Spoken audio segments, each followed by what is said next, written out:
ketika sebuah niatan baik, sebuah kebaikan, kemudian segera kita laksanakan, kita ikhtiar dan berdoa kepada Allah, Allah akan dekatkan potensi-potensi yang akan mensupport kita seperti itu. Misalnya kayak sewa tanah ini mungkin butuh dana yang buat kami itu tidak sedikit. Ya, ketika harus bayar sekian puluh juta gitu, karena ini kan masih sewa ya. Saya tuh mikir ini dapat uang dari mana gitu, karena sumbernya juga kita belum tahu. Tapi saya udah iya gitu. Belum ada sebulan, alhamdulillah ada temen yang lama nggak ketemu datang ke sini gitu ya. Kemudian dia kaget, ternyata Bu Budi serius ya buat sekolah, lo dikiranya main-main gitu kan. Nah terus ngobrol-ngobrol, apa yang bisa dibantu Bu? Banyak gitu kan, saya bilang banyak bisa dibantu gitu.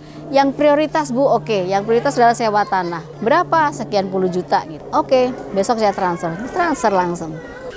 Ya udah alokasi tunai, sisa malahan.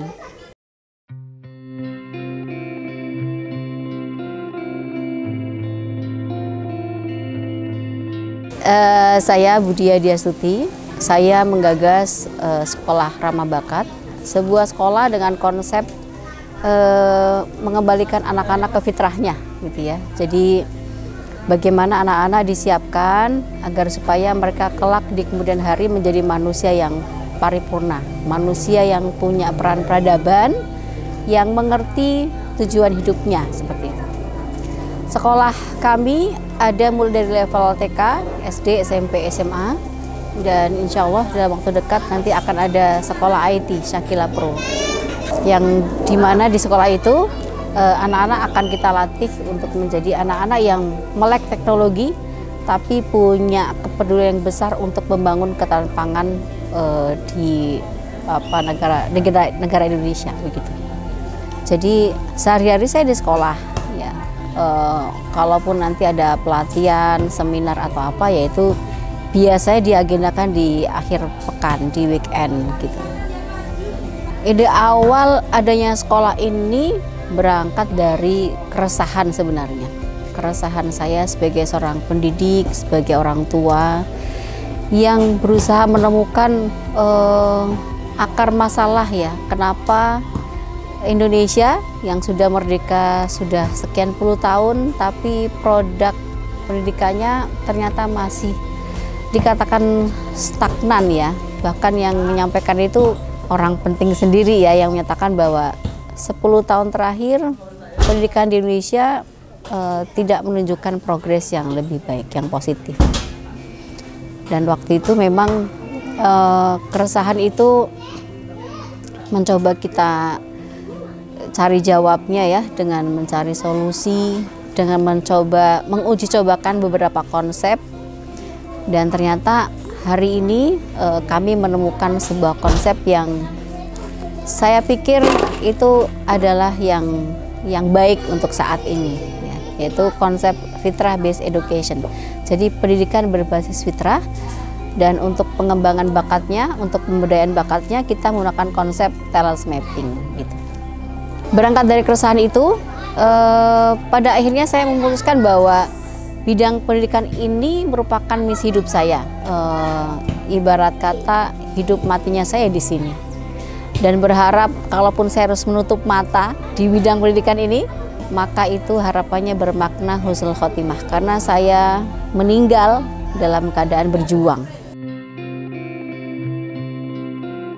Jadi kiprah saya di dunia pendidikan itu dimulai tahun 99-an ya, 98-99, di mana di situ saya memulai merintis ada TPA Waladun Solih. Jadi itu kayak semacam daycare gitu ya, semacam daycare. Kemudian merambah lagi membuat TK ya. Baru kemudian setelah di TK saya memulai lagi SD tahun 2002 saya selesai di SD IT Al Khairat. Saya kemudian diminta untuk merintis SD Juara, tapi sebelumnya saya di Rumah Zakat dulu gitu. Di Rumah Zakat dulu saya pegang di bidang pendidikannya Rumah Zakat. Jadi saya membawai 1.500 anak asuh kira-kira seperti itu. Setahun di Rumah Zakat, kemudian baru tahun 2009 saya memulai SD Juara. Jadi juara saya di situ selama 8 tahun. Kemudian tahun yang ke-9 saya jadi wali kelas. Nah, di situ kemudian saya punya karya, buku saya yang kedua, buku Sekolah Ramah Bakat. Yang sebelumnya buku saya yang pertama itu Skat Lesson ya. Pada akhirnya setelah resign dari Rumah Zakat, saya mencoba untuk merintis sekolah sendiri. Keunggulan dari Sekolah Ramah Bakat itu lebih manusiawi sih. Lebih manusiawi, lebih humanis, lebih ramah manusia gitu ya. Lebih ramah manusia, lebih ramah anak. Karena anak-anak diizinkan bertumbuh sesuai fitrahnya gitu. Jadi kalau anak SD itu karakternya seperti apa, ya udah izinkan mereka bertumbuh sesuai dengan usia perkembangannya. Anak SMP SMA itu mestinya bertumbuh dengan seperti apa gitu ya, kita izinkan gitu. Nah, di sekolah ini anak-anak diizinkan untuk mengekspresikan dirinya. Jadi mereka boleh menentukan aku pengen belajar ini, pengen nyobain hal apa, itu tuh diizinkan. Itu yang mungkin menjadi pembeda ya sekolah kami dengan sekolah yang lainnya. Jadi anak-anak itu merdeka menentukan apa yang mau dipelajari, sehingga harapannya dengan begitu mereka bisa lebih bahagia, lebih produktif gitu. Seperti yang saya sampaikan tadi ya, bahwa kita itu menerapkan kurikulum yang mengambil dari konsep pendidikan fitrah ya. Jadi kita berusaha menumbuhkan fitrah anak-anak. Kita mulai dari fitrah iman ya. Jadi di sini anak-anak itu kita bantu untuk mengenal Allah dengan segenap rasa cinta yang mendalam. Jadi Allah itu bukan hanya masuk di akalnya mereka, tapi masuk di hati mereka, masuk ke perasaan mereka gitu. Jadi tugas kita itu terkait dengan akidah, terkait dengan tauhid itu adalah bagaimana membuat mereka ya, kita membantu mereka untuk benar-benar jatuh cinta kepada Allah. Nah, ini tugas kita para pendidik untuk anak-anak kita sebenarnya. Jadi dari fitrah iman itu anak-anak nanti kita akan bawa ke alam. Jadi dengan cara camping, dengan cara tadabbur alam gitu ya. Kemudian secara kognitif anak-anak diberitahu dan diajak untuk merasakan Allah itu zat seperti apa ya, bagaimana mendekat kepada Allah seperti itu ya. Sehingga anak-anak banyak di luar nanti. Terutama anak-anak SD ya. Anak-anak SD itu harapannya sebenarnya memang banyak di luar gitu, banyak di luar. Untuk apa? Untuk merasakan ciptaan Allah secara langsung. Karena kalau kita mengenalkan Allah tapi di dinding-dinding itu ya, dibatasi dinding-dinding itu kan kayak enggak atau kurang berasa lah ya. Jadi pada akhirnya yang terjadi di kebanyakan tempat itu adalah Allah itu dikenal melalui akal aja gitu, tapi tidak melibatkan perasaannya. Nah, agama buat anak-anak itu harapannya sebuah inspirasi, bukan sebuah instruksi yang banyak gitu. Harus sholat, harus apa, tapi harapannya agama itu inspirasi buat anak-anak untuk melakukan kebaikan, untuk membantu orang, itu inspirasi. Jadi tidak instruksi selalu gitu. Oke, yang kedua, tugas para pendidik itu adalah bagaimana tadi menumbuhkan citra diri yang positif, bahwa dia adalah makhluk yang terbaik ya, yang Allah ciptakan di muka bumi. Jadi itu dibangun sehingga tidak perlu ada perasaan jadi orang muslim itu deso, jadi orang muslim itu katro gitu ya kalau anak-anak sekarang ngomongnya itu. Ini yang harus selalu kita tanamkan ke anak-anak kita. Kemudian yang ketiga, fitrah seksualitas. Fitrah seksualitas itu adalah bagaimana anak-anak kita itu, yang cowok itu kita bimbing untuk menjadi laki-laki yang baik, dilanjut menjadi suami yang baik, dilanjut menjadi ayah yang baik. Jadi kalau di kita, anak SMP SMA itu sudah mulai kita kenalkan gitu. Cowok maskul itu yang kayak apa sih? Ya gitu ya. Jadi jangan sampai anak-anak kita, apalagi sekarang yang namanya isu-isu LGBT itu kan banyak ya, dan itu anak sangat familiar dengan itu gitu. Nah, maka kita perlu bentengi ya dengan pemahaman-pemahaman bahwa itu tidak baik ya. Kita latih mereka yang cowok kita latih untuk maskulin, yang perempuan kita latih untuk feminin. Yang putri karena kita sedang melatih agar mereka feminim, kita magangkan ke TK, ke PAUD gitu untuk mengasah keibuannya, fitrah keibuannya gitu. Kelembutannya itu muncul gitu. Karena seorang perempuan kan sebenarnya salah satu yang membedakan laki-laki dan perempuan adalah karakter lembutnya. Lembut itu bukan berarti slow motion, tapi lembut itu lebih ke hatinya mudah tersentuh, mudah merengkuh gitu ya. Itu karakter perempuan sebenarnya, karakter dasar perempuan. Ya, kemudian yang laki-laki juga begitu, dilatih untuk menjadi laki-laki yang maskulin. Unsur maskulinitas itu kan ada 3 ya, keberanian, ketegasan, dan kemandirian. Itu unsur maskulinitas. Nah, makanya kita latih anak-anak untuk bagaimana punya pendapatan, ya punya penghasilan.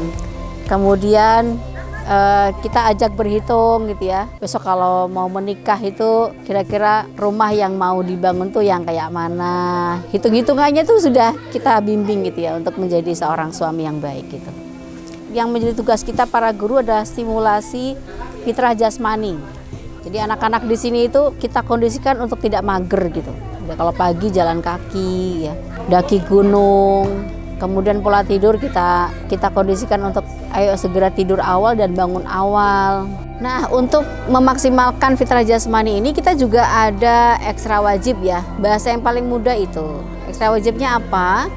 Olahraga sunnah, yaitu renang dan panahan. Jadi anak-anak kita tuh setiap pekan itu untuk SMP ya khususnya, itu setiap pekan renang dan setiap pekan panahan. Sebagai upaya untuk ya mendekatkan anak-anak dengan olahraga sunnah begitu. Kemudian yang selanjutnya fitrah bakat. Jadi anak-anak itu kita bimbing untuk menemukan potensinya gitu ya. Itu makanya kemudian mereka ada kesempatan untuk magang di pertanian ya, integrated farming. Nah, ini alhamdulillah kemarin anak-anak sudah selesai magang ya, selama 1 bulan magang di sebuah bumi organik ya. Selama 1 bulan di sana, harapannya anak-anak udah punya pemahaman dasar lah tentang bagaimana bertanam organik. Nah, mohon doanya nih, kita ada lahan di Gunung Kidul ya. Jadi mudah-mudahan mereka punya kesempatan yang lebih besar lagi untuk bagaimana bertani, bukan sekedar untuk ketahanan pangan, tapi juga untuk menjadi sebuah komoditi bisnis begitu. Kendala-kendala yang ditemui apa? Kalau sekarang itu tadi anak-anak kita itu kalau dikencengin patah, kalau nggak dikencengin nggak mudeng-mudeng. Makanya sebutannya kan banyak tuh. Ada generasi stroberi, ada generasi sandwich. Tidak terlatih untuk tangguh begitu. Makanya PR kita, kita berupaya di sini tuh tarik ulur ya, tarik ulur. Kadang dikencengin, kadang dilepas gitu.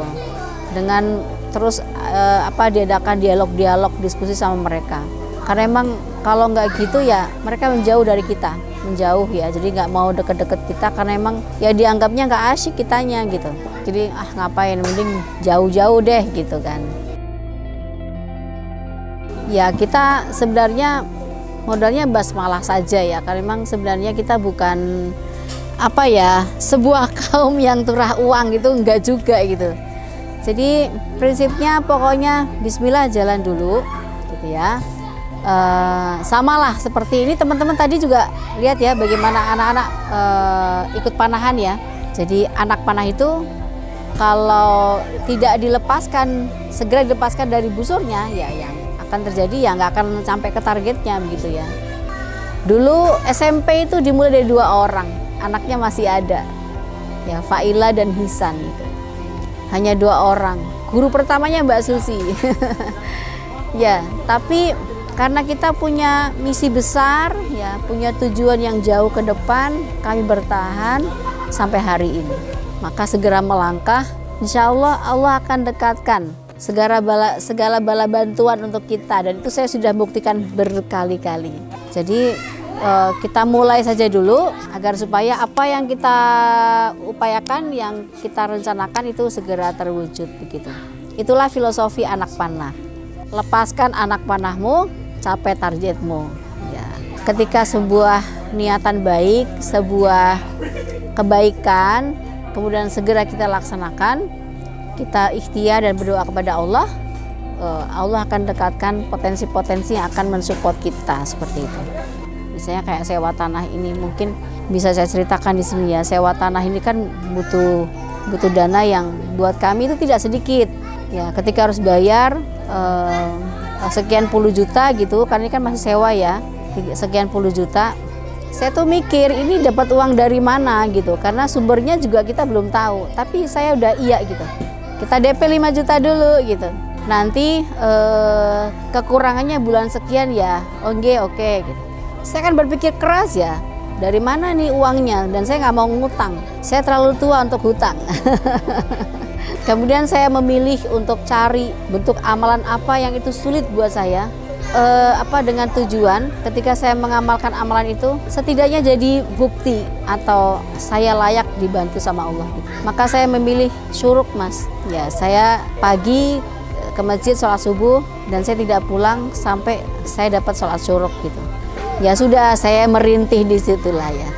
Merintih, meminta kepada Allah, tolong kasih solusi, apalah terserah Allah mau gimana caranya. Kalau emang ini sebuah kebaikan di mata Allah, ini baik, tolong bantu saya gitu, bantu kami gitu. Belum ada sebulan alhamdulillah ada temen yang lama nggak ketemu datang ke sini gitu ya. Kemudian dia kaget, ternyata Bu Budi serius ya buat sekolah, lo dikiranya main-main gitu kan. Nah terus ngobrol-ngobrol, apa yang bisa dibantu Bu? Banyak gitu kan, saya bilang banyak bisa dibantu gitu. Yang prioritas Bu, oke, yang prioritas adalah sewa tanah. Berapa? Sekian puluh juta gitu. Oke, besok saya transfer langsung. Ya udah, alokasi tunai. Sisa malahan. Saung-saung ini mungkin Mas Ibas cerita, saung-saung ini itu dikasih sama orang ya, kayu-kayunya ya. Jadi ini hibah karena orangnya kenal saya, jadi udah ini buat Bu Budi aja karena tahu isi kepala saya, jadi ya udah dimudahkan gitu untuk kasih pohon jatinya itu. Banyak lah. Ya tiba-tiba ada Ibas datang, itu juga keajaiban. Dikasih ada Ibas datang, tiba-tiba jadi mantu saya, itu juga keajaiban. Harapannya untuk anak-anak generasi sekarang itu harus seperti apa sih? Sekarang era disruption, jadi di mana perubahan begitu cepat terjadi. Maka harapannya anak-anak itu siap, sedia menghadapi perubahan yang cepat ini, gitu. Nah itu caranya gimana? Dibekalkan, dilatihkan, dibiasakan untuk menerima perubahan itu dengan berlapang dada. Jadi mereka sudah paham bahwa segala sesuatu itu sangat mungkin berubah dan kita harus siap dengan perubahan itu sendiri. Gitu. Kepada para pendidik, pada para guru, pada orang tua, semoga apa yang dikerjakan di Shakila menginspirasi dan memotivasi teman-teman semuanya untuk menjadi seorang pendidik yang terus bertumbuh, memberikan pendampingan yang terbaik buat anak didik kita. Ya, saya Budi Hadiastuti dari Sekolah Shakila Yogyakarta, Sekolah Ramah Bakat, mengucapkan terima kasih atas perhatiannya dan mohon maaf bila ada yang kurang berkenan. Assalamualaikum warahmatullahi wabarakatuh.